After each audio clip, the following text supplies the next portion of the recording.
China for a moment here, Gordon, because the economy has been weakening there, and we really don't know the extent of it, do we?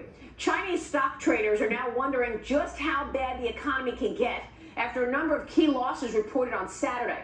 Over the weekend, Chinese factory output, consumption, investment, all down, declining more than expected in August. The unemployment rate surging to a 6-month high. Prices also declining from their previous month. Take a look at the Asian markets overnight, where we saw plenty of holidays. The only one that was open, I believe, was Hong Kong.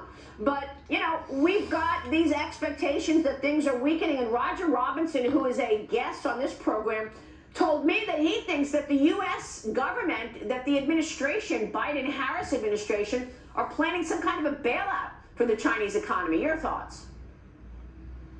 Yes, we have these discussions with our Treasury Department and the Chinese Central Bank that look like the beginning of rescue operations, but also the Biden administration has been sending its senior cabinet officials. You have Treasury Secretary Yellen, Commerce Secretary Raimondo. They're going to Beijing, and really the question is, what are they doing there at this point? The Chinese economy is not growing at the 4.7% pace that they claim for Q2. If it's growing, it's just growing a nibble above zero, could even be contracting right now. And when you have Goldman saying, oh, you know, the Chinese economy for this year is going to grow 4.7%, which they did just a few hours ago, that's ridiculous, because we're seeing consumption plunge, we're seeing the property market fall apart. These are the core of the Chinese economy, and they're failing. Yeah, and as if we are going to believe Chinese state media telling us that the economy there is growing by almost 5%. I mean, give me a break. Look, last week was supposed to be China Week in Congress.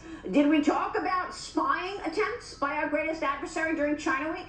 A House Homeland Security Committee investigation finds Chinese-made cargo cranes at ports across America pose an espionage risk to the United States. No kidding.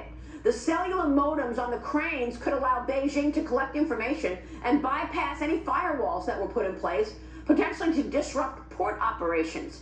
The probe also finds that Chinese crane manufacturer ZPMC has pressured port operators to allow them to maintain the remote access. Can you imagine?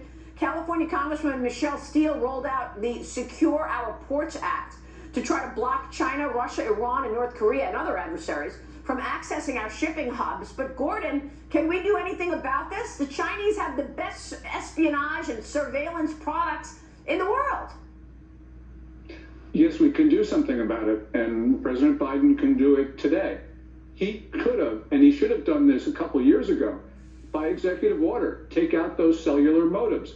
ZPMC also put those modems in without the knowledge of port operators.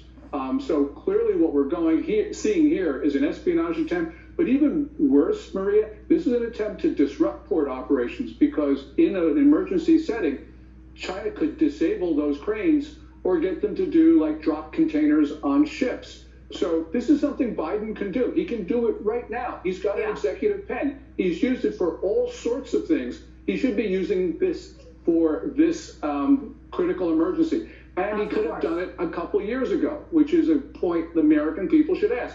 Why did you not do this 2 years ago? Well, is he really going to do that and hurt China after all those millions of dollars James Comer told us he accepted from Communist Party officials?